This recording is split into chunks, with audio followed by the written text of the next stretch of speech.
Okay, so the first thing I would do in this new document dialog is I would create, I don't know what the actual measurements are, but I would create a page that is the right size.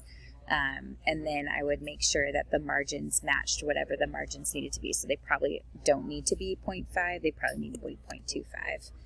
And then I would say create.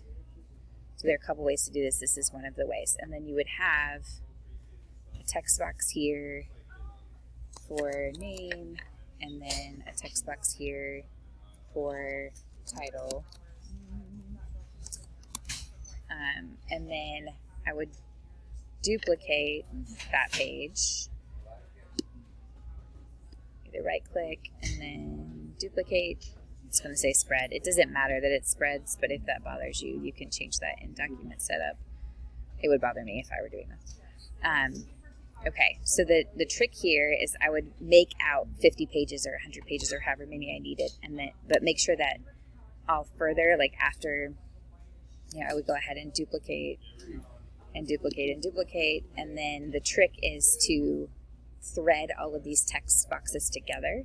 So if I click this button here, it shows me it's going to link this box here, and then I'm going to take that and here and that and here and go down the document, so that essentially when I get that document filled in, if I go to see this play out, if I go to right click and then say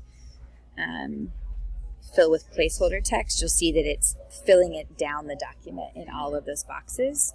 So as long as each box is only big enough to hold either the name or big enough to hold the there you are, the name and the title, it should populate all the way down. If you wanted to have one document, so if I went file new document and I was going to do 8.5 by 11 and then create, kind of section this off via guides for there to be, 8 name tags to a page or whatever it is, you would create the text boxes the same way.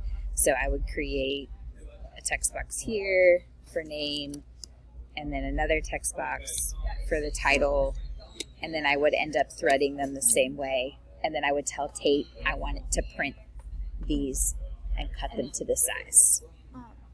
When you thread them, can you thread all of the ones on that page and then duplicate that page, and will the boxes still be threaded, or do you have to? They would only be threaded to each other. So if you want them to thread through the whole document, you have to click it.